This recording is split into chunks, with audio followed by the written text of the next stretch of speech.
ఒకటే చెప్తా ఉన్నా, విమర్శించే ప్రతి ఒక్కరికి వాళ్ళ వ్యక్తిగత జీవితం ఏమిటో తెలుసుకొని విమర్శలు చేయండి.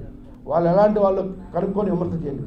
పొలిటికల్గా నా అవసరం, నేను పార్టీ మాత్రమే చెప్పా. అందరూ ఇవాళ వైఎస్ఆర్ కాంగ్రెస్ పార్టీ ఉన్న ప్రతి ఒక్కరు కూడా వివిధ పార్టీ నుంచి వచ్చిన వాళ్ళే. వాళ్ళని తిట్టండి, వాళ్ళు కూడా తిట్టండి. మంత్రులు ఒకరు రాక్షసులు అన్నారు, ఒకరు ఎందుకు పుట్టామన్నారు, ఒకరు ఎక్కడి నుంచి వచ్చామన్నారు, నోటికైతే మాట్లాడారు వాళ్ళందరూ వాళ్ళ మంత్రులు.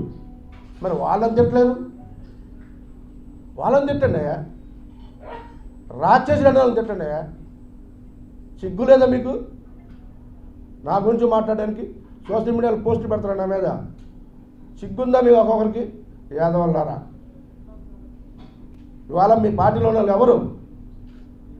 నేను దాకా నేను అక్కడి నుంచి వచ్చా. ఇవాళ నేను మాట్లాడుతున్నంటే నేను చెప్పా, మీ ఎవరి వల్ల కాదు, నా ఆత్మ చెప్తా ఉంది. నేను ఇంట్లో ఫ్యామిలీ కూడా చెప్పుకుని నేను పార్టీ మారాను. మా ఫ్యామిలీ కూడా చదువుకుంటా.